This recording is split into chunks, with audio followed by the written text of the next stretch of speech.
This is my favorite quick way to stretch the posture and align the posture from home. If the ground's uncomfortable, you can do this in bed also. Let me show you. First, I'm gonna get my whole back into the ground, feet down to start. I'm gonna make sure my low back is drilled into the ground so my abs are squeezed, belly button squeezed in, so actively drill your low back in, mid back. Also, work those shoulder blades down and back. So we're first setting up that posture. Ab squeeze, glute squeeze, good base. Then I'm gonna come into a door frame stretch. Try to keep that low back into the ground. From here, I'm gonna slowly extend my arms all the way up until I feel a great stretch through that whole back and the shoulders, and then back down. But the key is, if this is uncomfortable, you gotta bring the arms off the ground a little bit and focus on that low back drilled in, shoulder blades squeezed together. Comfortable range, start off the ground if you need to.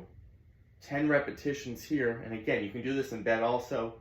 Same idea, and you have to really focus on the core if you're in bed to make sure the bed's too soft, you don't want to be sinking in too much. You can get your back nice and flush, shoulders down and back. Comfortable range, break up all this tension. Again, if it's too tight off the ground, think about someone's pressing your arms down as you come up as close to the ground as comfortable. 10 repetitions. And what I like to do also, if you have a hard time getting that low back into the ground, what you can do, you can bring your knees up, so feet off the ground. You can work on that low back getting into the ground. First start here, and then work the posture. This is another good tool to work that low back. You can even reset if you need to. And then I'm gonna do some slides with in this dead bug position, keeping the abs tight. So this may be a little better for you if you have trouble getting that low back into the ground. So, where to start if that's too hard? First, I would just start with the alignment. Shoulder blades down and back, low back touching. If you have a hard time getting the low back in, work on pulling one knee in towards the chest. What you'll find is your low back will get flush. And as you pull this knee in, squeeze the abs, squeeze the belly button in towards the spine. So work some different positions where you're working the alignment. Also a great stretch through the hip.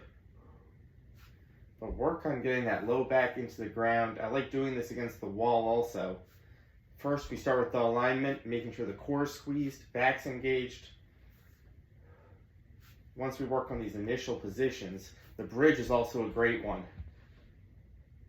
Squeezing the glutes, squeezing the hamstrings all the way down. But when you come down, make sure that low back touches. We don't want to be arched in this position. So find ways to align the posture and then work on movement with those principles. So keeping the abs squeezed, shoulder blades squeezed together, reset all the way. So posture, protect the low back, and then work on the movement. Take it step by step, find a good starting point. A couple things you can do in bed also, try it out.